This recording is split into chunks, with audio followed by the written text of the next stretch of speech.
فلا أقسم بمواقع النجوم وإنه لقسم لو تعلمون عظيم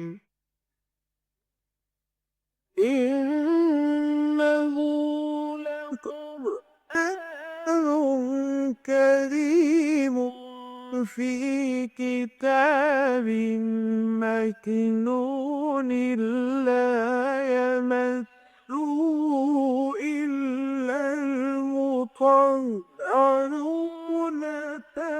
تنزيل من رب العالمين.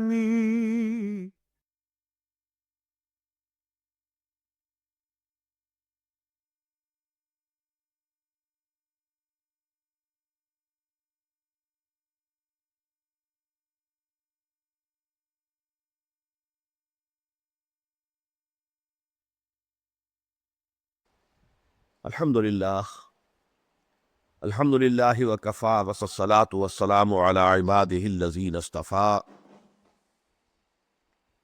خصوصاً علی افضلہم وخاتم النبیین محمد الامین وعلی آلہ وصحبہ اجمعین.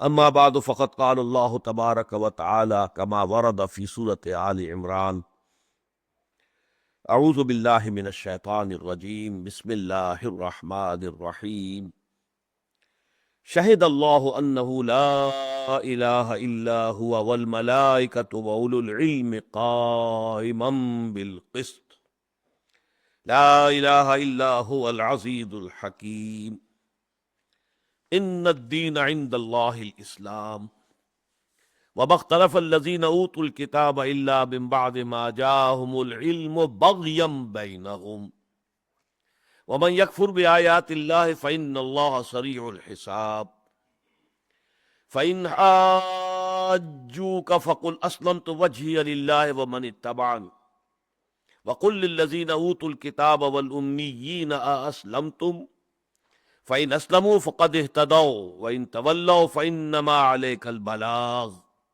واللہ بصیر بالعباد ان الذین یکفرون بآیات اللہ ویقتلون النبیین بغیر حق ویقتلون الذین یأمرون بالقسط من الناس فبشرهم بعذاب علیم اولئک الذین حبطت اعمالهم فی الدنیا والآخرہ وما لهم من ناصرین.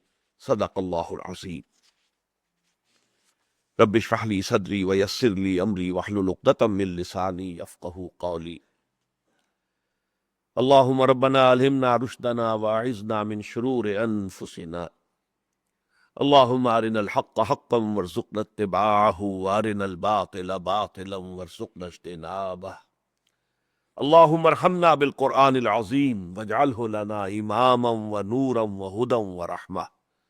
اللهم ذکرنا منہ ما نسینا وعلمنا منہ ما جہلنا وارزقنا تلاوته آناء اللیل وآناء النہار واجعلہ لنا حجتا یا رب العالمین آمین.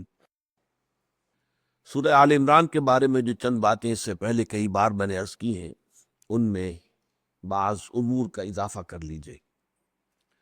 سب سے پہلی بات یہ کہ یہ سورہ بقرہ سورہ آل عمران ایک بہترین اور حسین ترین جوڑے کی صورت میں ہے. ان دونوں صورتوں میں خطاب نئی امت مسلمہ یعنی امت محمد صلی اللہ علیہ وسلم سے بھی ہے اور سابقہ امت مسلمہ یعنی یہود اور نصارہ سے بھی ہے. البتہ سورہ بقرہ میں احکام شریعت بہت تفصیل کے ساتھ آئے ہیں. اس کے ساتھ پھر انفاق فی سبیل اللہ قتال فی سبیل اللہ کی بحثیں بھی آئی ہیں. لیکن یہ کہ کافی بڑا حصہ جو ہے سورہ بقرہ کے نصف ثانی کا وہ آیات احکام پر مشتمل ہے. بڑی تفصیلی احکام جو ہیں آئلی قوانین کے ضمن میں آئے ہیں، نکاح، طلاق، عدت وغیرہ وغیرہ.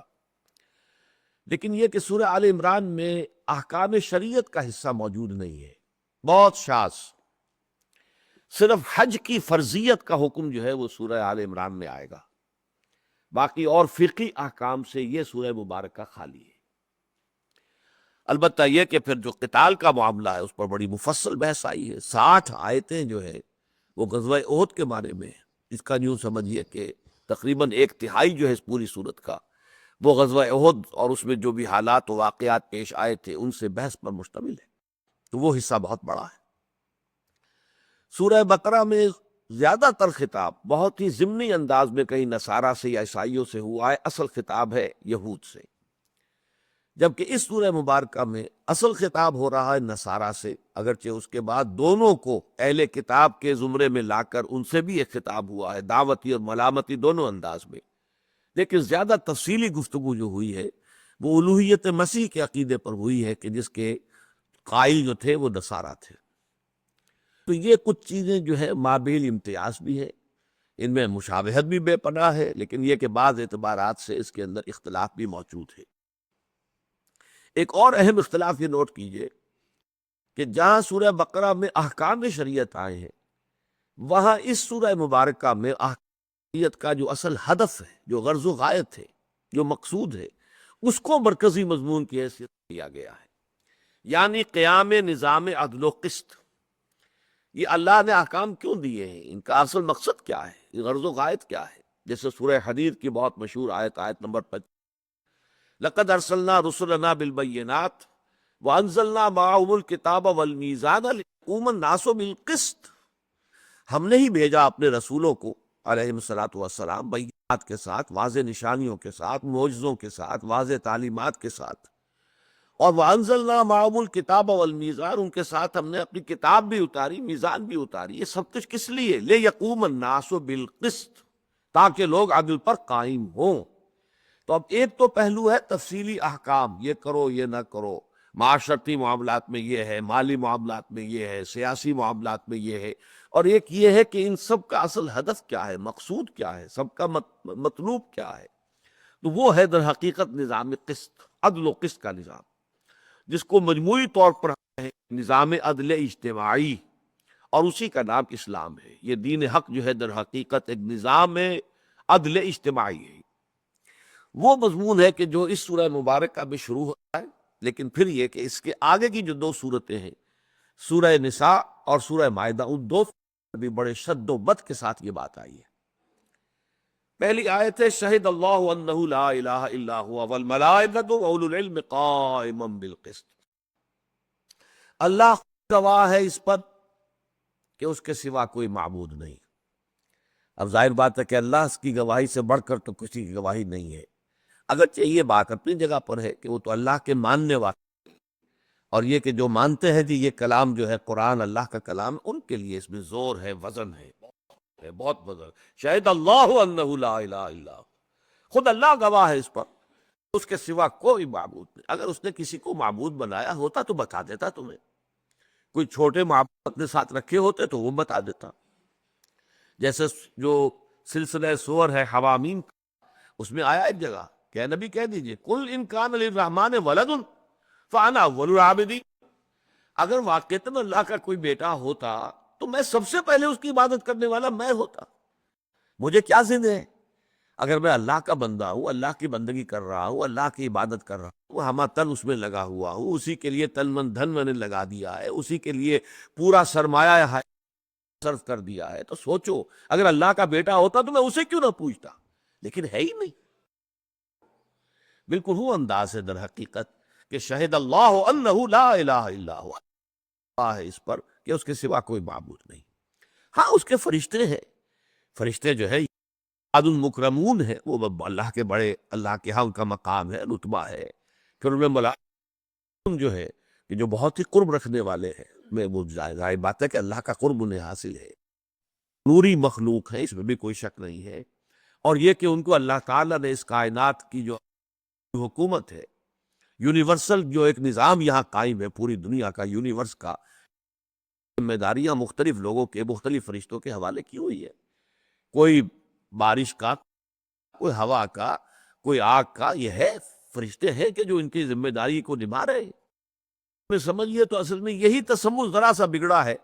وہی جو کہتے ہیں کہ تلوار کی دھار سے تیز زیادہ باریک راستہ ہے، یہ ذرا ادھر ہوتے تو وہ شرک ہو جاتا. ان کو مانا جائے کہ یہ بہت اونچی مخلوق ہے، نورانی مخلوق ہے، ان کو اللہ تعالیٰ ذمہ داریاں تفویض کی ہوئی ہے، لیکن یہ معبود نہیں ہے، ان کا اختیار کوئی نہیں ہے۔ یفعلون ما یؤمرون، یہ وہی کچھ کرتے ہیں جس کا انہیں حکم ملتا ہے۔ رسول اللہ ما امرہم، وہ اللہ تعالیٰ کی نافرمانی کرتے نہیں، جو حکم بھی اللہ دے یفعلون وہ اس پر عمل کرتے ہیں۔ اگر یہ بات ہے تو یہ توحید ہے۔ اور ذرا سا ادھر ہو گئے کہ جب مخلوق ہے، اتنی بزرگ ہے، نورانی مخلوق ہے، اللہ کی مقرب مخلوق ہے، اللہ نے ان کے ذمہ کام لگا رکھے ہیں، تو ذرا سا ان کو بھی پوج لو، سمجھ لو ان سے بھی کوئی ڈنڈوت، ان کی بھی کوئی خوشامد کرو، ان کی بھی کوئی عبادت کرو، چڑھاوے کوئی چڑھاؤ ان پر، راضی رہے تم سے، اور جو ہے اپنے اختیارات کا تمہارے حق میں، جیسے کہ دنیاوی حکومتوں میں تم اہلکار تم سے راضی ہوگا تمہیں فائدہ پہنچا دے گا، ناراض ہوگا نقصان پہنچا دے گا، بس یہ شرک ہو گیا۔ دیویوں اور دیوتاؤں کا تصور اصل میں ہے کیا؟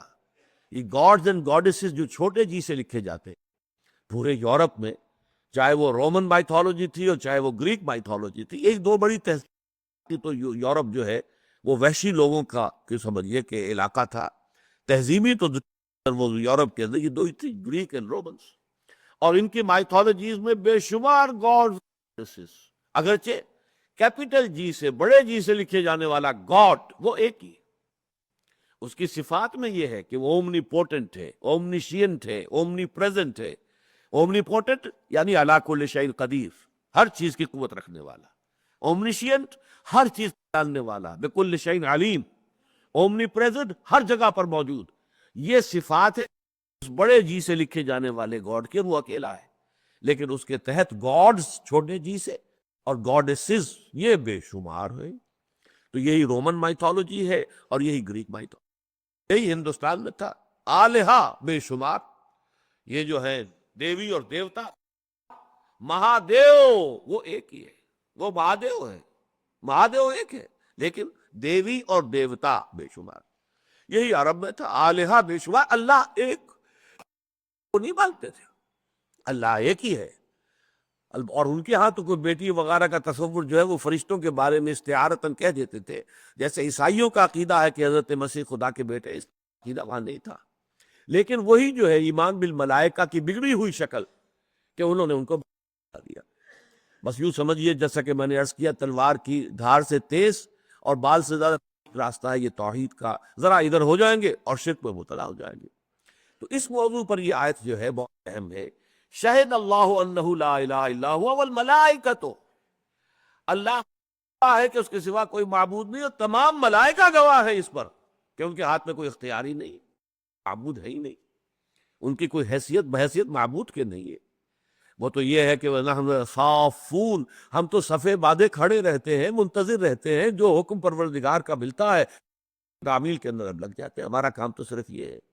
یہاں تک کہ ہے نبی آپ کی خواہش ہے، جبرائیل کہہ رہے ہیں کہ آپ کی تو خواہش ہے، ہمیں معلوم ہے کہ میں جلدی جلدی آیا کروں اور قرآن مجید کی کروں، آپ کو جو عشق ہے قرآن سے اور جو محبت ہے آپ منتظر رہتے ہیں، اور یہ جو وقفہ پر گرا گزرتا ہے، لیکن وَمَا نَتَنَزَّلُ إِلَّا بِأَمْرِ رَبِّكَ، اے نبی ہم آپ کے حکم کے بغیر نازل نہیں ہو سکتے۔ لَهُ مَا بَيْنَ أَيْدِينَا وَمَا خَلْفَنَا وَمَا، اسی کے اختیار میں ہے وہ سب کچھ بھی جو ہمارے سامنے ہے، اور وہ سب کچھ بھی پیچھے ہے، اور وہ سب کچھ بھی جو ان دونوں کے درمیان ہے۔ ذرا غور کیجیے، بڑا لطیف انداز ہے، میرے آگے میرے پیچھے، ان کے درمیان کون ہے؟ میں خود ہی ہوں نا، یعنی ہمارا خود اللہ کے اختیار میں ہے مطلقاً، ہمارا اختیار تو ہے ہی نہیں، لہذا یہاں کسی شرک کا کل کوئی سوال پیدا نہیں ہوتا۔ فرشتہ ہے کام کر رہا ہے، آپ اللہ کو پکاریے، اللہ تعالیٰ کسی فرشتے کو بھیج دے آپ کی مشکل دفع کرنے کے لیے، کسی فوت شدہ اولیاء اللہ میں ارواح میں سے اور کسی کی روح کو بھیج دے، اس کا اختیار ہے جس کو چاہے، اور وہ اس کا بھی اختیار رکھتا ہے کہ بغیر کسی فرشتے کو بھیجے اور بغیر کسی اولیاء اللہ، فوت شدہ اولیاء اللہ کی ارواح میں سے کسی کو بھیجے بغیر، آپ کا کام کر دے، لیکن آپ کا کام ہے صرف اس کو پکارے، معبود صرف وہی ہے، عبادت اس کے سوا نہیں ہے، وہی ذات واحد عبادت کے لائق، زبان اور دل کی شہادت کے لائق، اور اس کے سوا شاہد اللہ انہ لا الہ الا هو والملائکۃ واولو العلم۔ اب تیسری کیٹیگری آئی جو واقعتاً اصحاب علم ہے، وہ بھی اس پر گواہ ہے، اس کی یوں سمجھیے کہ قرآن مجید میں سب سے بڑی مثال جو ہے وہ حضرت لقمان ہے. نہ وہ نبی تھے نہ کسی نبی کے پیرو تھے، لیکن حکمت دانائی سے انہیں حصہ ملا تھا. فطرت سلیم، عقل سلیم، دونوں کے نتیجے میں وہ توحید تک پہنچ گئے. جس شخص کی بھی فطرت سلیم ہوگی اور عقل بھی سلیم ہوگی تو فطرت سلیمہ کی روشنی میں عقل سلیم جب سفر طے کرے گی وہ لازماً توحید تک پہنچ جائے گا. کوئی سوال ہی پیدا نہیں ہوتا اس کائنات کے اندر کسی درجے میں بھی شرک کے لیے کوئی دلیل موجود نہیں. نہ عقل میں کوئی دلیل ہے نہ نقل میں کوئی دلیل ہے. اس لیے بار بار لاؤ کوئی دلیل تمہارے پاس ہے تو لاؤ، کوئی کسی کتاب میں آسمانی صحیفے میں شرک کا ذکر موجود ہو لاؤ دکھاؤ مجھے. کہیں نہیں، نہ عقل نہ نقل. عقل اور نقل دونوں سے توحید ہی ثابت ہوتی ہے. یہ تو خود لیے ہیں کچھ چیزیں، کچھ خیالات ہیں، یہ تمہارے اپنے من گھڑت عقائد ہیں، ان کی کوئی حقیقت نہیں ہے. قائمم بالقسط. اب یہاں جو ہے دیکھیے جس شان کے ساتھ یہ آیت جو ہے بڑھ مضمون کی طرف پرجلال انداز، شہد اللہ انہ لا الہ الا والملائکۃ واولو العلم قائما بال. لیکن اب اس پس منظر کے بعد جو منظر میں اللہ کی جو شان آئی ہے، جو اہم ترین سمجھیے بات کیا ہے اللہ کی ذات کے بارے میں اور صفات کے بارے میں، قائما بالقسط، وہ عدل کا قائم کرنے والا ہے. قامہ بے جو ہے یہ خود کسی کا کسی چیز پر قائم ہونا یہ بھی اس میں شامل ہے اور اس کو قائم کرنا بھی شامل ہے. خود عدل پر قائم ہے، قائما بالقسط، وہ عدل اور قسط کا قائم کرنے والا بھی ہے اور خود بھی اس پر قائم ہے. یہاں تک کہ اللہ تعالیٰ کے ناموں میں سے باقی تمام نام جو ہیں وہ یا اس میں فاعل پر ہیں یا صفت مشبہ یا جو بھی اس میں مبالغہ ہوتا ہے، لیکن محض اس اصل جو مادہ ہے اس پر صرف ایک نام ہے اور وہ العدل. العدل اگرچہ یہ لفظ مناسب نہیں اللہ کے لیے بولنا، سراسر عدل، سرتاپا عدل، مجسم عدل، لیکن یہ کہ اردو زبان میں ہمارے پاس کوئی اور الفاظ ہے نہیں کسی شے کی وضاحت کے لیے، تو وہ تو العدل ہے. یہاں اس کو فرمایا گیا قائما بالقسط، وہ عدل و انصاف کا قائم کرنے والا بھی ہے اور خود بھی عدل و انصاف پر قائم. اور در حقیقت یہ آخرت کا پورا تصور ہے اسی پر قائم. یہ جزا و سزا کا معاملہ عدل ہی کے اعتبار سے، یہ عدالت ہی تو ہے اللہ کی جو لگے گی، جس میں کہ پھر آخری فیصلے ہو جائیں گے. ہر ایک اپنے کیفر کردار کو پہنچ جائے گا، ہر ایک کو اپنے اعمال کا بھرپور جو ہے وہ بدلہ مل جائے گا. اب یہاں ذرا نوٹ کیجئے، یہ تین الفاظ ہیں جو ہم اردو میں، اگرچہ عام اردو میں تو ایک ہی لفظ آتا ہے یا دو کہہ لیجئے، عدل و انصاف، لیکن جو لٹریری اردو ہے اس میں قسط کا لفظ بھی آ جاتا ہے، عدل و قسط، ادبی کتابی تصنیفی اردو میں. لیکن ان تین الفاظ میں ایک عجیب ایک فرق ہے. انصاف کا لفظ بنا ہے جو ہمارے یہاں سب زیادہ مستعمل ہے اردو میں، انصاف، انصاف ہونا چاہیے، انصاف ہونا چاہیے، سماجی انصاف، معاشی انصاف. یہ لفظ قرآن نے اختیار ہی نہیں کیا. عربی کا لفظ ہے، نصف سے باب افعال ہے، آدھا ادا کر دینا. ایک روٹی ہے، دو آدمیوں میں تقسیم کرنی ہے، پوری آدھی تو پوری آدھی اس کو تو کوئی کمی بیشی نہ ہو، یہ انصاف ہے. انصاف یعنی نصف نصف کر دینا. قرآن نے یہ لفظ استعمال ہی نہیں کیا. اس کی وجہ یہ ہے کہ یہ بالکل برابری والا معاملہ جو ہوتا ہے وہ ہر جگہ پر صحیح نہیں ہوتا. ایک شخص کی ضروریات زیادہ ہیں، ایک شخص کی ضروریات کم ہے، ان کو برابر دیں گے تو یہ ناانصافی ہو جائے گی. ایک شخص قوت والا ہے، قوی ہے، توانا ہے، آپ نے بوجھ اٹھوانا ہے، دوسرا بیچارہ لاغر ہے، کمزور، آپ کا برابر ہوگا صاحب تو نہیں، یہ ناانصافی ہو جائے گی. برابر ہونا در حقیقت ہمیشہ جس کو ہم انصاف کہتے ہیں اس کا تقاضا برابر سے پورا نہیں ہوتا، بلکہ یہ کہ جو زیادہ تنومند ہے، جو زیادہ قوی ہے، اس کو زیادہ بوجھ دیا جائے، زیادہ ذمہ داری سونپی جائے. جو کمزور ہے اس پر کم بوجھ ڈالا جائے. یہی تو سارا فلسفہ ہے مرد اور عورت کے درمیان. حقوق اور اختیارات کا جو فرق رکھا گیا اسلام کے نظام میں وہ اسی پر. ایک صنف نازک ہے، ایک صنف قوی ہے، بوجھ کس پر ڈالا جائے؟ یہ بڑا ظلم ہوگا کہ صنف نازک پر بھی اتنا ہی بوجھ ڈال دیا جائے جتنا کہ آپ نے صنف قوی پر ڈالا ہے. معاش کی ذمہ داری دونوں پہ ڈال دی جائے. معاذ اللہ، یہ ذمہ داری جو ہے صنف نازک پر تو نہیں ہونی چاہیے. تو انصاف کے دو لفظ ہی کو قرآن نے ڈسکارڈ کر دیا. البتہ عدل کا لفظ آتا ہے، وَأُمِرْتُ لِأَعْدِلَ بَيْنَكُمْ عدل، لیکن عدل میں بھی ایک مفہوم ہے برابری کا. چنانچہ یہ لفظ جو ہے سورہ انعام کی پہلی آیت میں آیا ہے، ثُمَّ الَّذِينَ كَفَرُوا بِرَبِّهِمْ يَعْدِلُونَ. یہ کافر لوگ اپنے رب کے بھی برابر کیے دے رہے ہیں کچھ دوسرے ہستیوں کو. تو برابر کر دینا اس معنی میں یہ برے سینس میں بھی آیا ہے کہ یہ لوگ اللہ تو ہے معبود برحق اور دوسرے تو کوئی معبود تو نہیں ہے، لیکن ان لوگوں نے کچھ اور ہستیوں کو اٹھا کر اور معبود بنا کر اس کے برابر کر کے رکھ دیا ہے، تو یہ ظلم ہے. لیکن اس سے آگے بڑھ کر لفظ قسط ہے. قسط اصل میں اجتماعی نظام کے اندر ایک توازن، اصل میں قسطاس جو ہے میزان کو کہتے ہیں، وزنوا بالقسطاس المستقیم. ترازو جو ہے، ترازو میں توازن ہوتا ہے. آپ نے ادھر بھی ایک سیر کا بات ڈالا، ادھر بھی ڈالا، اور یہ آپ کی ڈنڈی سیدھی ہو گئی. لیکن فرض کیجئے کہ آپ کی ترازو ایسی ہے کہ ایک بازو اس کا جو ہے لمبا ہے اور دوسرا بازو چھوٹا ہے. اب چھوٹے میں زیادہ ڈالنا ہوگا اور لمبے والے میں کم وزن سے توازن ہوگا. اگر برابر برابر ڈال دے تو توازن نہیں ہوگا، اس لیے کہ بازو چھوٹا یا بڑا ہے. توازن پیدا کرنا ہر حال میں یہ مطلوب ہے. اگر چھوٹا بازو ہے تو اس کو زیادہ حقوق دے دیے، لمبا بازو ہے اسے کم حقوق دے دیے، کم وزن ڈالا. اس طریقے سے توازن جو ہے یہ ہے قسط. اور اجتماعی نظام میں جب کہ در حقیقت معاملہ ہوتا ہے، یہ تین اعتبارات سے اجتماعی نظام انسان کا جو ہے بڑا مشکل مرحلہ ہے. اس میں توازن کا تعین کرنا انسانی عقل کے لیے ممکن ہی نہیں ہے.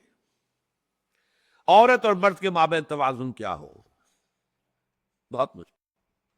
یا ادھر ڈنڈی جھک جاتی ہے، عورت کو سمجھتے ہیں جیسے بھیڑ بکری ہماری ملکیت ہے، ایسے عورتیں بھی ہماری ملکیت ہے، بس کوئی ان کی حیثیت نہیں ہے. مجھے بھولتا نہیں ہے وہ منظر، یہ جو حضور کی سیرت پر ایک پکچر بنائی تھی لیبیا والوں نے، میسج.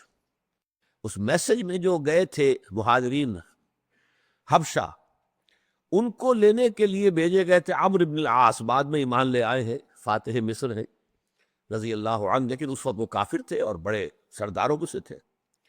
تو سرداران قریش نے ان کو بھیجا تھا کہ جاؤ، تمہاری دوستی ہے، تمہارے تعلقات ہیں نجاشی کے ساتھ، تو ہمارے جو بگوڑے یہاں سے بھاگ کر چلے گئے ہیں یہ ان کو واپس لے کر آؤ. اس دربار کا جو مکالمہ ہے اس میں جب حضرت جعفر طیار جو ہے نجاشی کے دربار میں اسلام کی کچھ تعلیمات بیان کر رہے تو ان میں یہ بھی آ گیا عورتیں اور مرد جو ہیں مساوی ہیں ان کے حقوق. اس پر جو اس نے قہقہ لگایا ہے، ویمن ایکول ٹو اس، ایک بڑا قہقہ. We purchase them, we use them, we discard them. اور پھر قہقہ لگایا کہ ہمارا معاملہ تو اب عورتوں کو خریدتے ہیں، استعمال کرتے ہیں، اور جب چاہتا ہے ٹھوکر مار کے جو ہے اسے علیحدہ کر دیتے ہیں. یہ اس کی کوئی حیثیت ہے؟ وہ ہمارے برابر ہو سکتی ہے؟ تو یا تو یہ صورت ہوتی ہے عورت کی کہ اس کی حیثیت کیا ہے، بھیڑ بکری کی طرح پر ہے، اس کی اور اس کے کوئی حقوق کی نہیں ہے، سب ہیومن. بلکہ حد جہاں تک ہے کہ عیسائیت میں تو تصور یہ بھی رہا ہے کہ عورت میں روح ہے ہی نہیں. جیسے باقی حیوانات ہیں، حیوان تو ہے، گدھا ہے، گھوڑا ہے، یہ حیوان ہے، جان تو ہے، اس میں روح نہیں ہے. روح تو انسان میں ہے، آدم میں پھونکی گئی تھی. تو روح صرف مردوں میں، عورت میں ہے ہی نہیں. روح صرف عورت وہ گویا کہ حیوان ہے محض، انسان ہے ہی نہیں، انسانیت سے اسے حصہ ملا ہی نہیں. اور یہ کہ یہ تو شر محض ہے، بس کی گانٹھ ہے، گندگی اور برائی اور گناہ کی اصل پوٹ جو ہے وہ تو عورت ہے. اسی لیے ایو سے ایول کا لفظ بنا ہے، ایو حضرت حوا، اور اس سے متعلق سارے معاملات ایول، شک، برائی. اسلام نے آ کے توازن دیا ہے، اور اس قدر خوشنما توازن دیا ہے، لیکن انسانی ذہن نہیں سوچ سکتا. یا پھر وہ عورت کو برابر کر دے گی جیسے آج کی مغربی تہذیب نے برابر کر دیا، ایگزیکٹلی ایکول. ٹھیک ہے، معاش کا بوجھ وہ بھی اٹھائے، یہ بھی اٹھائیں، وہ بھی کمائے، یہ بھی کمائے. اور پھر یہ ظاہر بات ہے کہ پھر وہ خاندانی نظام کی جو چولے ہیں وہ ہل گئی. ہل کیا گئی؟ ختم ہی ہو گئی.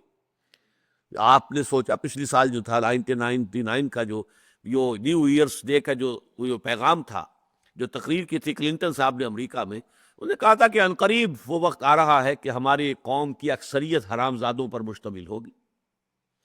یعنی شادی کا رواج ہی نہیں رہا، بغیر شادی کے بچے پیدا ہو رہے ہیں تو حرامی ہوئے نا، حرام زادے ہوئے. تو ہماری تو قوم جو اس کی اکثریت جو ہے وہ ان پر مشتمل ہوگی. People born without any wedlock, ان کے ماں باپ کے درمیان کوئی شادی اور نکاح کا کوئی رشتہ ہے ہی نہیں، اور وہ پیدا ہوئی. یہاں تک کہ اب وہاں پہ انہوں نے جو بنیادی فارمز ہوتے ہیں ان کے، جیسے آپ کا بچہ جو ہے پہلی جماعت میں آپ داخل کرنے کے لیے لے کر جاتے ہیں تو فارم دیا جاتا ہے، پر کیجئے باپ، اس کا نام، باپ کا نام، پیدائش. اب باپ کا نام انہوں نے نکال دیا، اس لیے کہ بے شمار لوگوں کو پتہ ہی نہیں کہ ہم کس کے بیٹے، حرام کی اولاد ہے، کیا معلوم کس کے بیٹے. ہاں ماں کا نام معلوم ہے، لہذا مدرز نیم لکھ دیا جائے، وہ تو معلوم ہے، ظاہر بات ہے جس نے جنم دیا ہے وہ تو معلوم۔ تو یہ حال ہو چکا ہے صرف اس وجہ سے ذرا سا ٹلٹ ہوا ہے، عورت اور مرد کی مساوات اس درجے لے گئے ہیں کہ پھر خاندانی نظام ختم ہو گئے۔ اسی طرح یہ کہ حاکم اور محکوم کے درمیان، یا یوں کہیے کہ ریاست اور شہری کے درمیان توازن کیا ہو، کتنے اختیارات ریاست کے ہونے چاہیے، کتنے شہری کے ہونے چاہیے۔ یہ بھی نہ ہو ٹوٹلیٹیرین سٹیٹ وجود میں آ جائے کہ شہریوں کی کوئی حقوق ہی نہیں ہے، آمرانہ نظام چل رہا ہے۔ یہ بھی نہ ہو شہری آزادی ایسی ہو جائے کہ مادر پدر آزاد، وہ کہے صاحب ہمارا تو جی چاہتا ہے ننگے ہو کے بازار میں نکلے، آپ کون ہوتے ہیں ہمیں روکنے والے؟ یہ ہماری آزادی ہے، یہی آزادی ہے جو آج آپ کو معلوم ہے کہ جو بھی دنیا کے اندر جو ہے وہ ہم جنس پرستی کی شکل میں جو دنیا میں چل رہی ہے، اب یہاں تک کہ اب شادیاں جو ہیں مردوں اور عورتوں کے بجائے مردوں کی شادی، دو عورتوں کی شادی، یہ لیگلائز ہو رہی ہے، ایک ایک کر کے ملک جو ہے اس کو اختیار کرتے چلے جا رہے ہیں۔ تو یہ سارا نظام جو ہے توازن ہے، اصل میں قسط وہی مشکل ہے، وہی سب سے زیادہ کٹھن مرحلہ ہے۔ یہی معاملہ سرمایہ اور مزدور کا ہے۔ سرمایہ اس کا اپنا کوئی تقاضا ہے، وہ اپنی حفاظت چاہتا ہے، مزدور جو ہے اپنی کفالت چاہتا ہے۔ اب ان دونوں کے تقاضے ایسے ہیں کہ ٹکراتے ہیں۔ اب یا تو یہ کہ سرمایہ دار کے سامنے مزدور جو ہے وہ بالکل بے بس ہو جائے گا، وہ کہہ رہا تھا میں تو آپ کو اتنی ویج دوں گا، آپ کو کام کرنا ہے کرے ورنہ جائیں، نکل جائے۔ اب وہ مزدور بیچارہ کیا کرے؟ اگر باہر بھی جاب نہیں ہے یا باقی سرمایہ داروں نے بھی یہی طے کر رکھا ہے کہ یہی ویج دیں گے، تو کہاں جائے وہ؟ اس لیے کہ اسے پتا ہے کہ میرا بچہ بھوکا مر جائے گا۔ سرمایہ دار کہتا ہے میں تو کارخانہ بند کر دوں گا جی، لاک آؤٹ کر دوں گا، کر دو۔ اس کو معلوم ہے کہ میں 1 مہینے بھی کارخانہ بند رکھوں تو میرے بچے کے لیے کوئی فاقہ نہیں ہے، میرے پاس تو دولت وافر موجود ہے۔ اس غریب کو معلوم ہے کہ 1 دن کی دہاڑی میری نہ لگی تو بچے کو رات کو دودھ نہیں ملے گا۔ تو یہ بڑا ان ایکول معاملہ ہے، کیسے ان کے درمیان توازن قائم کیا جائے؟ اس حوالے سے یہ قسط جو ہے نظام کے اندر ایک قسط، یہ ہے سب سے اہم پہلو، اور اللہ تعالیٰ کی جو سب سے اہم صفت یہاں بیان ہوئی ہے وہ قائما بالقسط۔ اس میں ایک اشارہ ادھر بھی ہو رہا ہے کہ جو مذہبی جو بھی عقائد کا معاملہ دنیا میں رہا ہے کہ یہ شفاعت کا تصور، اور یہ کہ جیسے کہ اب پوری عیسائیت اس پر کھڑی ہے کہ جو حضرت مسیح کو مان لے، حضرت مسیح اس کی طرف سے کفارہ ادا کر گئے، بس مان لینا ہی کافی ہے، پھر تو نجات ہی نجات ہے، گناہ سب حساب کتاب خراب برابر ہو جائے گا۔ یہ ساری چیزیں جو ہیں ان سب کی قائم نہیں، اللہ عدل کا قائم کرنے والا ہے، وہ تو ظاہر بات ہے۔ فَمَنْ يَعْمَلْ مِثْقَالَ ذَرَّةٍ خَيْرًا يَرَهُ وَمَنْ يَعْمَلْ مِثْقَالَ ذَرَّةٍ شَرًّا يَرَهُ۔ یہاں تو معاملہ یہ ہوگا، ہر ایک کے اعمال اس کے بالکل سامنے آئے گے، خواہ وہ دانے کے برابر، ذرے کے برابر ہم وزن ہو، نیکی ہو یا بدی ہو، اپنے سامنے موجود پائے گا۔ لا الہ الا هو العزیز الحکیم، اس کے سوا کوئی معبود نہیں ہے، وہی ہے زبردست اور کمال حکمت والا۔ ان الدین عند اللہ الاسلام۔ اب آ گیا معاملہ، یہ نظام قسط مکمل ہو کر جسے یہ مضمون شروع یہاں ہوا ہے، اپنے پورے کلائمیکس کو پہنچے گا سورہ مائدہ میں، الیوم اکملت لکم دینکم واتممت علیکم نعمتی ورضیت لکم الاسلام دینا۔ اب وہ دین مکمل کر دیا گیا تو پر، تو یہ نظام زندگی، نظام دین حق تدریجاً مکمل ہوا ہے، اس لیے کہ اس کا جو بلو پرنٹ تھا وہ تو سورہ بقرہ میں آیا ہے، مزید معاملہ آگے بڑھے گا سورہ نساء میں، اور پھر اس کا کلائمیکس جو ہے وہ سورہ مائدہ ہے۔ تو یہاں فرمایا ان الدین عند اللہ الاسلام، اللہ کے نزدیک جو اس کا پسندیدہ یا جسے کہیے کہ منظور شدہ جو اس کے ہاں ہے وہ تو دین ایک ہی ہے، اور وہ اسلام ہے۔ وَمَا اخْتَلَفَ الَّذِينَ أُوتُوا الْكِتَابَ إِلَّا بِبَعْدِ مَا جَاءَهُمُ الْعِلْمُ بَغْيًا بَيْنَهُمْ، اور نہیں اختلاف کیا ان لوگوں نے کہ جنہیں کتاب دی گئی تھی پہلے، مگر اس کے بعد کہ ان کے پاس علم آ گیا ہے، اور ان کے اختلاف کا اصل سبب بغیم بینہم ہے، آپس کی ضدم ضد، یعنی یہ کہ یہ جن کو کتاب دی گئی تھی، ایک تو یہ نوٹ کیجئے قرآن مجید کا عام اسلوب ہے، اہل کتاب کا، نصارہ کا، یہود کا اگر ذکر کرنا ہو کسی اچھے انداز میں، بہرحال ان میں خوبیاں بھی تھیں، بھلائیاں بھی تھیں، اچھے لوگ بھی تھے بہت کم، تو وہاں الفاظ آتے ہیں الذین آتیناہم الکتاب، وہ لوگ جنہیں ہم نے کتاب دی، یہ گویا کہ معروف جسے کہتے ہیں۔ اور جہاں ان کا کوئی غلط طرز عمل جو ہے اس کا ذکر کرنا ہوتا ہے تو الذین اوتوا الکتاب، وہ کہ جنہیں کتاب دی گئی تھی، اس میں اللہ تعالیٰ اپنی ذات کو مصدر سے ہٹا لیتا ہے۔ الذین آتیناہم الکتاب، وہ لوگ جنہیں ہم نے کتاب دی تھی، اس میں اللہ کا ذکر جو ہے نمایاں ہو کر ہم نے کتاب دی تھی. تو یہ ایسے مواقع پر آئے گا جہاں پر کوئی مقام مدح ہے، کسی بھی اعتبار سے ان کی کوئی تعریف کا کوئی پہلو ہے. لیکن جہاں بھی مذمت کا پہلو آئے گا، مقام ذم ہے، تو الذین اوتوا الکتاب، وہ لوگ جو کتاب دیے گئے تھے، الا من بعد ما جاءہم العلم، اب یہ العلم جو ہے قرآن ان کے پاس آ چکا، حقیقت ان پر منکشف ہو چکی. سورہ بقرہ میں گویا کہ اتمام حجت ہو چکا ہے. یہ آیات نازل ہو رہی ہے سن 3 میں، سن 3 ہجری. 2.5 برس جو گزر چکے ہیں یا 3 برس گزر چکے ہیں، ان میں سورہ بقرہ مکمل نازل ہو چکی، سورہ محمد نازل ہو چکی صلی اللہ علیہ وسلم، اور متفرقہ آیات نازل ہو چکی. تو گویا کہ جو امیین تھے عرب کے مشرکین، ان پر تو اتمام حجت مکے میں ہو گیا تھا. اب اہل کتاب پر جنہیں کتاب دی گئی تھی، اتمام حجت ہو گیا ہے اب ان 3 سالوں کے اندر.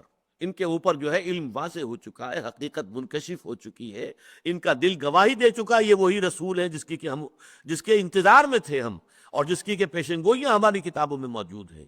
تو اب یہ علم دیے جانے کے بعد انہوں نے اختلاف کیا ہے، تو کیا ہے بغیم بینہم. یہ سب در حقیقت بغیم بینہم. یہ سورہ بقرہ کی آیت نمبر 213 ہم پڑھ چکے ہیں، آیت الاختلاف، اور یہ لفظ بار بار قرآن میں آتا ہے. اس اختلاف کا اصل سبب کیا ہوتا ہے؟ بغیم بینہم، ایک دوسرے پر بالادستی حاصل کرنے کی کوشش کرنا. میں اس کی بات کیوں مانوں، یہ کیوں نہ میری بات مانے. میں نے بات مان لی تو میں نیچے ہو گیا، یہ اوپر ہو گیا. کیوں نہ میری بات مانے کہ میں ور رہوں اور یہ نیچے رہے. یہ بغیم بینہم ہے.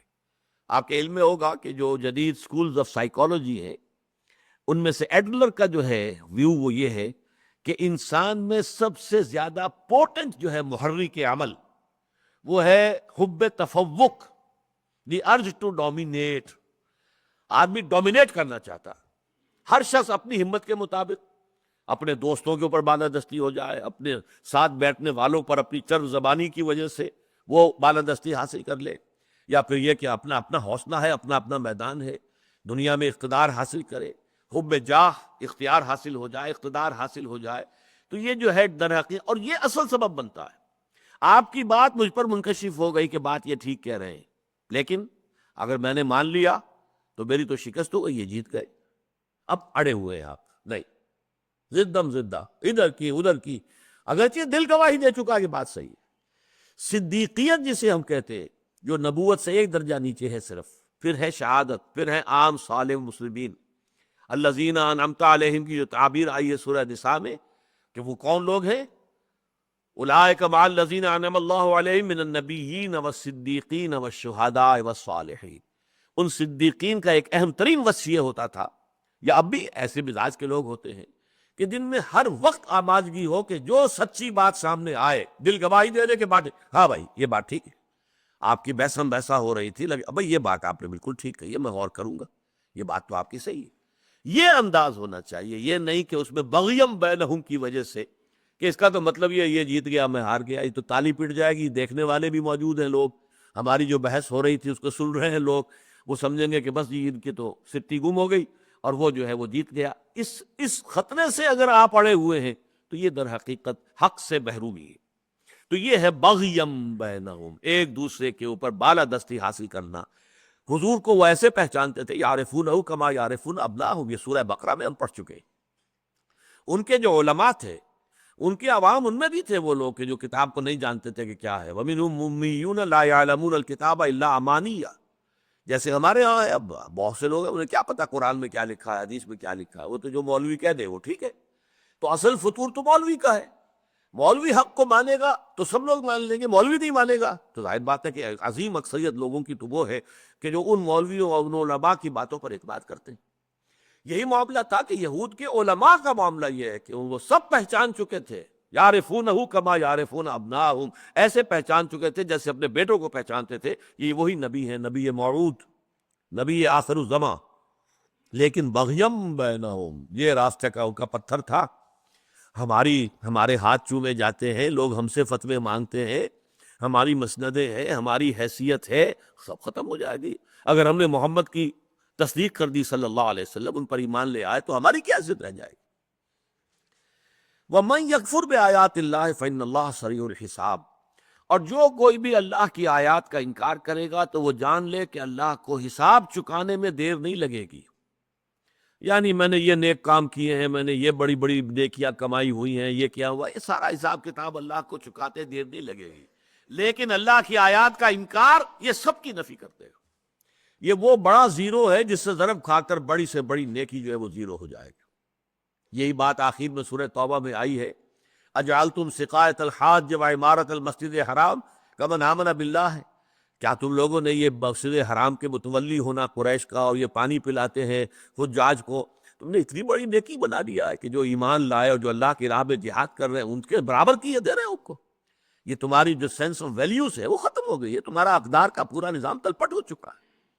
تو ویکیاں رہ جائیں گی. وَمَن يَكْفُرْ بِآيَاتِ اللَّهِ فَإِنَّ اللَّهَ سَرِيعُ الْحِسَابِ فَإِنْ حَاجُّوكَ، تو اے نبی اگر یہ آپ سے محاجہ کریں، حجت سے محاجہ، باب مفعلہ، محاججہ، محاججہ اصل میں ہوگا مفاعلہ، محاججہ، لیکن یہ دو جیم جڑ گئے تو محاجہ. فَإِنْ حَاجُّوكَ فَقُلْ، تو اگر یہ آپ سے محاجہ کریں، حجت بازی کریں، ظاہر بات ہے کہ آدمی جو اڑا ہوا ہے ضد کے اوپر ہے، کوئی نہ کوئی الٹی سیدھی تو دلیلیں پھر بھی وہ دیتا ہی رہے گا. اگر یہ اسی طرح کے حجت بازی میں آپ کے ساتھ مشغول رہیں، فقل، تو کہہ دیجئے اسلمت وجہی للہ ومن اتبعنی، دیکھو میں نے تو اپنا چہرہ اللہ کے سامنے جھکا دیا، سر تسلیم خم کر دیا، اور جو میرا اتباع کر رہے ہیں انہوں نے بھی. یعنی اب میں اکیلا نہیں ہوں، گئے دن کے تنہا تھا میں انجمن میں، یہاں میرے راستہ اور بھی ہے. وہ دن بھی تھا مکہ میں جب میں نے اپنی رسالت کا اعلان کیا تھا تو کوئی میرا ماننے والا نہیں تھا. پہلے دن صرف 4 ہی آدمی ایمان لائے تھے نا، آپ کی اہلیہ محترمہ خدیجہ کبریٰ رضی اللہ تعالی عنہ، یار غار حضرت ابوبکر صدیق رضی اللہ تعالی عنہ، چچا زاد بھائی حضرت علی رضی اللہ تعالی عنہ، اور غلام جن کو کہ آزاد کر کے منہ بولا بیٹا بنایا ہوا تھا زید ابن حارثہ رضی اللہ تعالی عنہ، تو وہ بھی دن تھے. لیکن گئے جن کے تنہا تھا میں انجمن میں، یہاں میرے راستہ اور بھی ہے. اب تو یوں سمجھو 15 برس بیت چکے ہیں میری دعوت کو، ایک امت تیار ہو چکی ہے، ایک جماعت ہے، صدیقین اور شہداء اور صالحین، یہ جو گلدستہ ہے میرے ساتھ ساتھیوں کا، تو ان سب کو جمع کیا گیا. قل اسلمت وجہی للہ ومن اتبعنی، دیکھو میں نے تو اپنا جو چہرہ ہے اللہ کے سامنے جھکا دیا، اپنا سر جھکا دیا، اور جو میرے اتباع کر رہے ہیں انہوں نے بھی. ہم سب نے مل جل کر اللہ کو معبود مان لیا، وہ اللہ کہ جو اکیلا ہے، تنہا ہے، کوئی اس کا ساجی نہیں ہے. شہد اللہ انہ لا الہ الا هو والملائکۃ واولو العلم قائما بالقسط، ہم نے اس کے سامنے اپنے آپ کو جھکا دیا. وَقُلْ لِلَّذِينَ أُوتُوا الْكِتَابَ وَالْأُمِّيِّينَ أَأَسْلَمْتُمْ، اے نبی اب آپ پوچھئے ان سے جنہیں کتاب دی گئی تھی، یہود اور نصارہ، اور امیین. یہ امیین کا لفظ اصل میں تو لفظی ترجمہ تو امیین کا ہے ان پڑھ، پڑھے ہوئے لکھے ہوئے لوگ نہ ہوں، لیکن اس کا اصل میں اطلاق ہوتا تھا بنو اسماعیل جو عرب میں آباد تھے، حضرت اسماعیل علیہ السلام کی اولاد، اور جو ان کے تابع تھے، انہی کے نقش قدم پر چلنے والے اور انہی کو اپنا سردار اور پیشوا ماننے والے. یہ کہ جو بدترین شرک میں مبتلا ہو چکے تھے، ان کے پاس کوئی کتاب نہیں تھی. حضرت اسماعیل حضرت ابراہیم علیہ السلام کے بڑے بیٹے تھے اور وہ بھی نبی تھے، لیکن یہ کہ انہیں کوئی کتاب نہیں دی گئی، نہ ان کی اولاد میں آگے نبوت چلی. 2500 برس بیت چکے تھے کہ کوئی نبوت اس شاخ میں تھی ہی نہیں، تو بھول چکے تھے دین کو، اور سارا انہوں نے جو ہے اپنا ایک تمار بنا لیا تھا، نئی نئی رسمیں ایجاد کر لی تھی، بدترین شرک میں مبتلا تھے. اصل میں کتاب اور نبوت اور رسالت چلی ہے دوسری شاخ میں. حضرت اسحاق جو دوسرے بیٹے تھے، ان کے بیٹے حضرت یعقوب، حضرت اسحاق بھی نبی، حضرت یعقوب بھی نبی، ان کے بیٹے حضرت یوسف نبی. پھر یہ سلسلہ چلا، بنی اسرائیل کے انبیاء، حضرت موسیٰ بھی انہی میں آئے، حضرت عیسیٰ بھی انہی میں آئے. لہٰذا یہ امیین کہلاتے ہیں، اور وہ ہے اوت الکتاب جنہیں کتاب دی گئی، اس میں نصارہ بھی شامل ہے اور اس میں یہود بھی شامل ہے. تو اس اعتبار سے اب ان دونوں سے خطاب کیا جا رہا ہے. قل للذین اوتوا الکتاب والامیین، اے نبی اب آپ ڈنکے کی چوٹ پوچھئے، سوال کرنی یہ کلیئر کھلم کھلا کیجئے، ان سے بھی جنہیں کتاب دی گئی تھی، یہود اور نصارہ سے بھی اور امیین سے بھی. اسلمتم، تم بھی اپنا سر جھکاتے ہو کہ نہیں؟ تم نے بھی سر جھکایا یا نہیں؟ فَإِنْ أَسْلَمُوا فَقَدْ اهْتَدَوْا، پھر اگر وہ واقع تو نے اپنا سر جھکا دے، سر تسلیم خم کر دے. اسلام کے لفظی معنی یہی ہے ٹو سرنڈر. سپردگی، حوالگی، اپنے آپ کو کسی کے حوالے کر دینا، سرنڈر کر دیا، یہ سرنڈر ہے۔ فقد اہتدوا، اگر یہ کریں تو یہ ہدایت کی راہ پر ہے۔ یہ آیت جو ہے سورہ بقرہ میں پہلا پارے کا جو آخری رکوع اس میں آیا ہے کہ اگر فَإِنْ آمَنُوا بِمِثْلِ مَا آمَنْتُمْ بِهِ فَقَدْ اهْتَدَوْا وَإِنْ تَوَلَّوْا فَإِنَّمَا هُمْ فِي شِقَاقٍ، اگر یہ لوگ بھی ایمان لے آئے اس طور سے جس طور سے کہ اے مسلمانوں تم ایمان لائے ہو، تو پھر وہ بھی ہدایت پر آ جائیں گے۔ یہاں وہی مضمون مختصر الفاظ میں آ رہا ہے، فَإِنْ أَسْلَمُوا فَقَدْ اهْتَدَوْا، اگر وہ اسلام لے آئیں، اگر وہ اطاعت قبول کر لے، سر تسلیم خم کر دے، فَقَدْ اهْتَدَوْا، تو وہ بھی ہدایت پر آ گئے۔ وَإِنْ تَوَلَّوْا فَإِنَّمَا عَلَيْكَ الْبَلَاغُ، اور پھر اگر وہ روگردانی کرے، پیٹھ موڑ لے، تو اے نبی آپ پر سوائے پہنچا دینے کے کوئی ذمہ داری نہیں ہے۔ دیکھیے اس میں کچھ مغالطہ ہو جاتا ہے کہ کیا حضور کے ذمے صرف تبلیغ کی ذمہ داری تھی؟ قرآن تو کہتا نہیں، ہم نے تو بھیجا اپنے رسول کو اس لیے کہ دین کو غالب کرے، غالب کرنے کی ذمہ داری بھی محمد پر تھی صلی اللہ علیہ وسلم۔ اب ان دونوں چیزوں کو کیسے ریکنسائی کریں گے؟ انفرادی سطح پر کسی اور شخص کے بارے میں حضور پر اس کے سوا ذمہ داری نہیں تھی کہ آپ دین حق پہنچا دیں، اس کے بعد اختیار اس کا مانے نہ مانے۔ انا ہدینا السبیل اما شاکرا و اما کفورا، ہم نے راستہ ان کو دکھا دیا، اب وہ چاہے تو شکر گزار بندے بن کر زندگی گزارے، چاہے جو ہے ناشکرے بن کر زندگی گزارے، اختیار ان کا ہے۔ تو انڈیویجول لیول پر اس کے سوا کچھ نہیں۔ انما علیک البلاغ، آپ کے ذمے صرف پہنچا دینا ہے، وما علینا الا البلاغ، نہیں ہے ہمارے ذمے مگر پہنچا دینا۔ اجتماعی سطح پر اب یہ دوسرا مرحلہ ہے، اس ابلاغ اور تبلیغ کے نتیجے میں جن لوگوں نے قبول کیا، مان لیا، اب انہیں منظم کیجئے، انہیں جمع کیجئے، انہیں ایک جمعیت کی شکل دیجئے، ایک قوت بنائیے، انہیں بل دے کر کوڑا بنائیے، اور وہ کوڑا باقی کے اوپر دے ماریے۔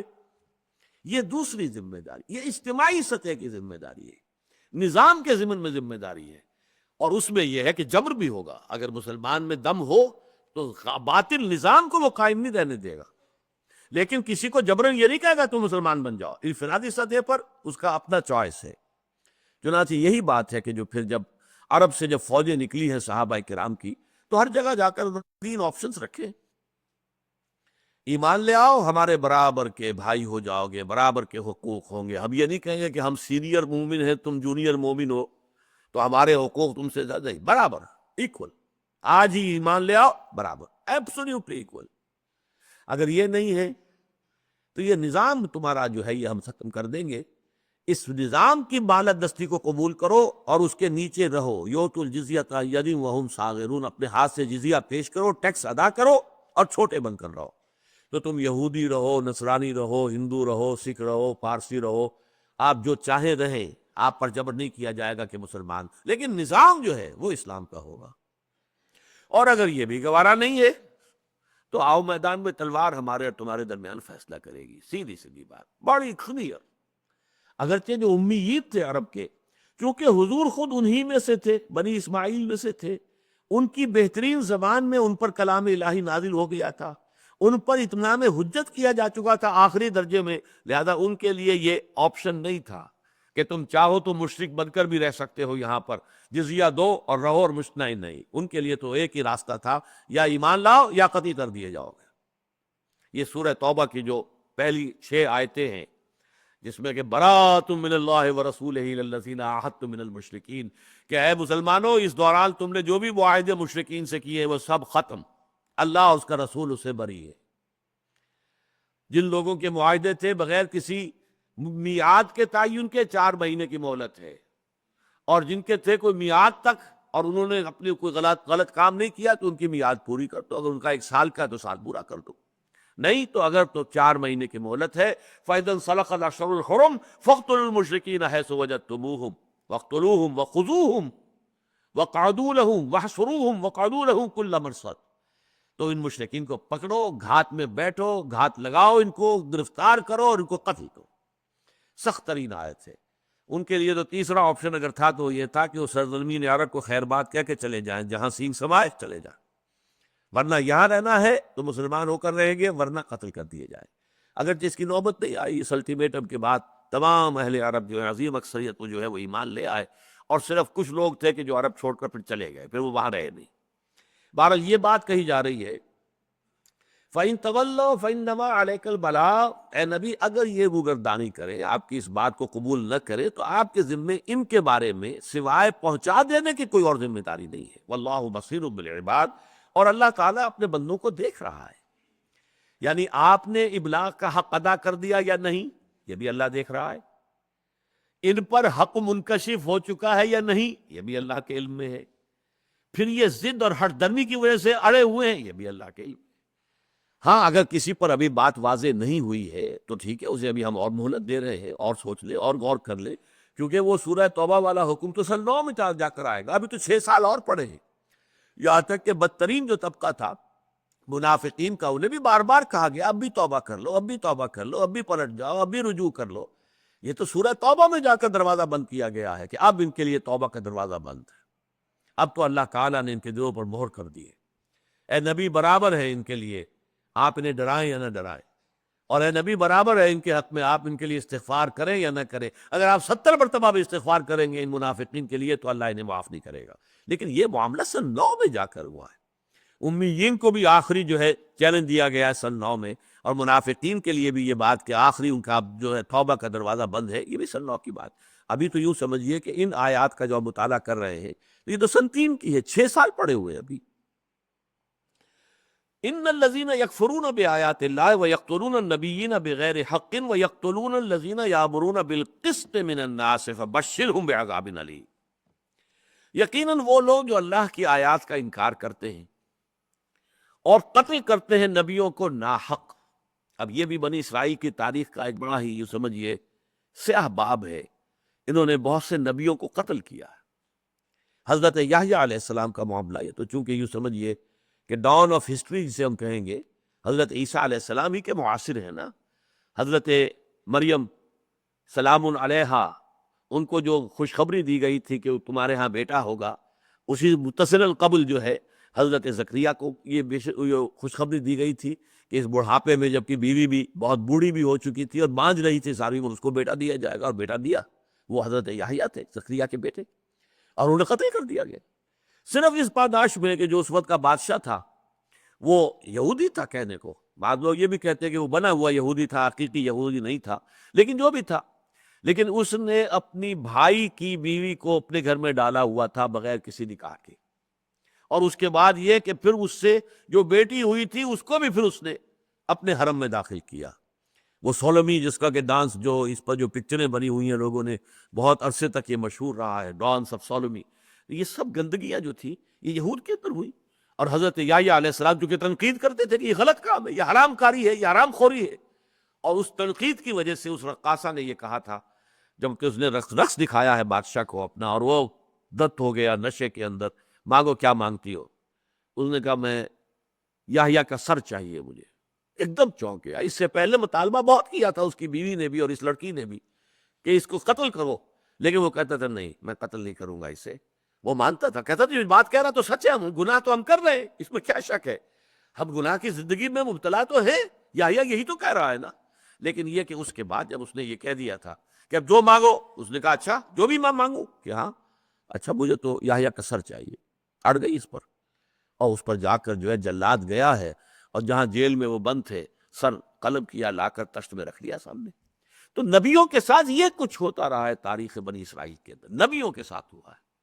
تو فرمایا ان الذین یکفرون بآیات اللہ ویقتلون النبیین بغیر حق، وہ لوگ، وہ بدبخت لوگ جو اللہ کی آیات کا انکار کرتے ہیں اور جن کا ثابت کردار ماضی کا یہ رہا ہے کہ وہ قتل کرتے رہے ہیں انبیاء کو ناحق، وَيَقْتُلُونَ الَّذِينَ يَأْمُرُونَ بِالْقِسْطِ، اور نہ صرف انبیاء کو قتل کرتے رہے بلکہ ان میں سے جس اللہ کے بندے نے بھی کھڑے ہو کر عدل اور انصاف کی بات کی اسے قتل کیا۔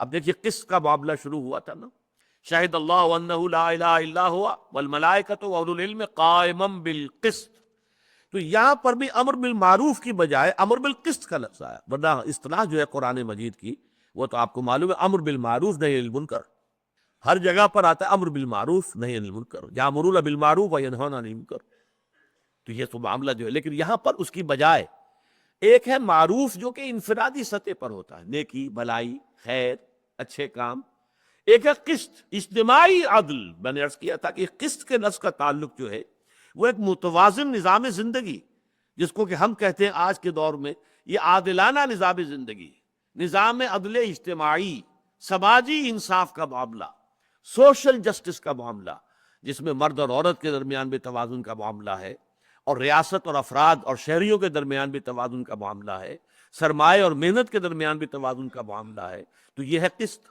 اب جس اعتبار سے بھی کہیں پر ناانصافی ہوگی، اگر محنتی لوگ جو ہے، غریب لوگ، ان پر ظلم ہو رہا ہے تو کوئی شخص کھڑا ہو جائے گا کہ یہ ظلم کر رہے ہو، ان کے حقوق ادا کرو۔ یہ ہاری، یہ کاشتکار، خون پسینہ ان کا ہوتا ہے، عیش تم کرتے ہو، گلچھرے تم اڑاتے ہو، یہ بھی بالقسط کا معاملہ ہو جائے گا، یہ قسط کا حکم دیا جا رہا ہے۔ ویسے یہ کہ عام طور پر جو نیکی کا تصور لوگوں کے ذہنوں میں شاید وہ اس کو کور نہ کرے، پر نیکی تو یہی ہے نا کہ اللہ کی عبادت کرو، نماز، روزہ، ذکر، اور یہ کہ اپنی وضع قطع، اپنی شکل صورت، اپنے انفرادی اعمال جو ہے وہ ٹھیک کر لو۔ نیکی اور منکر اور معروف میں تو زیادہ تر لوگوں کے سامنے یہ تصور آتا ہے، لیکن جیسا کہ میں نے عرض کیا تھا، یہ سورہ مبارکہ یہاں سے شروع ہو رہا ہے معاملہ اس لسٹ کا، اس لیے کہ آگے چل کر آئے گا سورہ نساء میں، یا ایھا الذین آمنوا کونوا قوامین بالقسط شہداء للہ ولو علی انفسکم او الوالدین والاقربین۔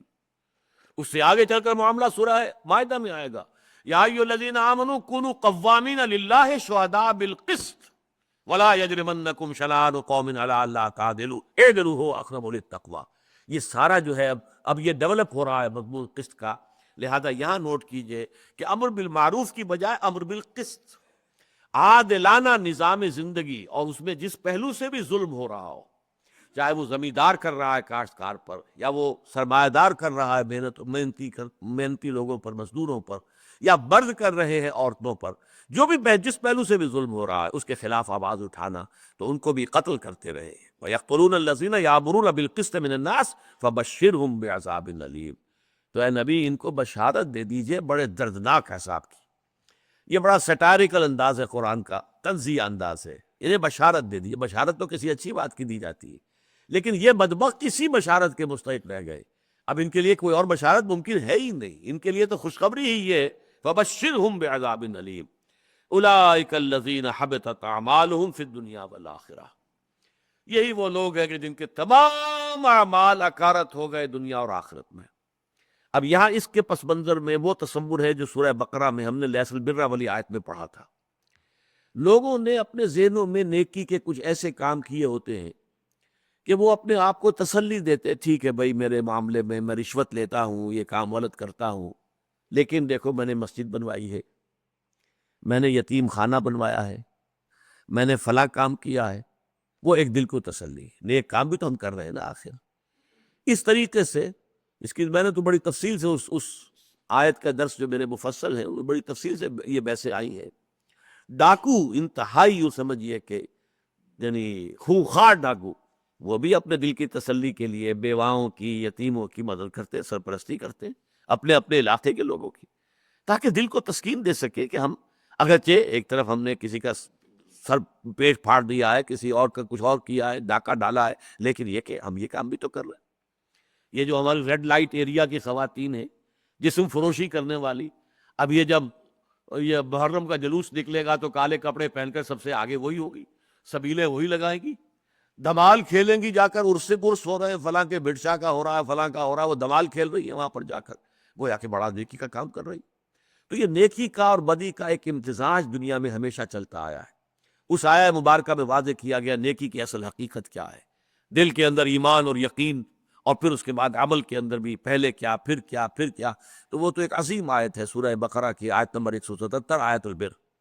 تو یہاں بھی وہی پس منظر میں ہے کہ وہ لوگ اپنے آپ کو، فرض کیجئے کوئی یہودی ہے، وہ یہ پہچان رہا ہے کہ محمد اللہ کے رسول ہے، میں کیسے مان لوں، اپنی برادری سے کاٹ دیا جاؤں گا، میں اپنے جو حیثیت ہے وہ ختم ہو جائے گی، مجھے جو بھی مراعات حاصل ہیں وہ جاتی رہیں گی، لہذا یہ تو میں کڑوی گولی جو ہے یہ تو میں نہیں حلق سے اتار سکتا۔ البتہ بہرحال میں تہجد پڑھتا ہوں، میں نماز پڑھتا ہوں، میں یہ کرتا ہوں، میں تورات کی تعلیم لوگوں کو دے رہا ہوں، بہرحال یہ چیزیں نیکیاں جو ہے کمپنسیٹ کر جائیں گی میرے اس کفر کو، اور جو میں نے ایک حقیقت کا اگر میں نے نہیں بھی اقرار کیا، بہرحال میں موسیٰ کا ماننے والا ہوں، تورات کا ماننے والا ہوں، تمام جو prophets of the Old Testament ہے ان سب کا ماننے والا ہوں، اس شریعت موسیوں پر عمل کر رہا ہوں، تو چلو ٹھیک ہے. یہ اپنے دل کو تسلی دینے کے لیے فرمایا یہ وہ لوگ ہیں کہ جن کے تمام اعمال ہبط ہو گئے، ساری نیکیاں اس ایک برائی، ایک بدی، ان الذین یکفرون بآیات اللہ، اللہ کی آیات کا بغیم بینہم کی وجہ سے جب کیا تو وہ سارے نیک اعمال ہبط ہو گئے. ان کی وہ تہجدیں بھی ہوں، ان کے اذکار بھی ہوں، اور ان کے دروس بھی ہوں، اور ان کی جو بھی خدمات ہو علمی اور اصلاحی، سب کے سب ختم ہو جائیں گے. فرمایا حبطت اعمالہم فی الدنیا والآخرہ، ان کے تمام اعمال دنیا اور آخرت میں ہبط ہو گئے. وما لہم من ناصرین، اور نہیں ہوں گے ان کے لیے کوئی بھی مددگار، کوئی شفیع نہیں ہوگا، کوئی شافع نہیں ہوگا، کوئی بچانے والا، کوئی انٹرسیڈ کرنے والا جو ہے قیامت کے دن موجود نہیں ہوگا کہ جو ان کے لیے اللہ تعالیٰ سے مرسی کی اپیل کر سکے. بارک اللہ لی ولکم فی القرآن العظیم ونفعنی وإیاکم بالآیات والذکر الحکیم.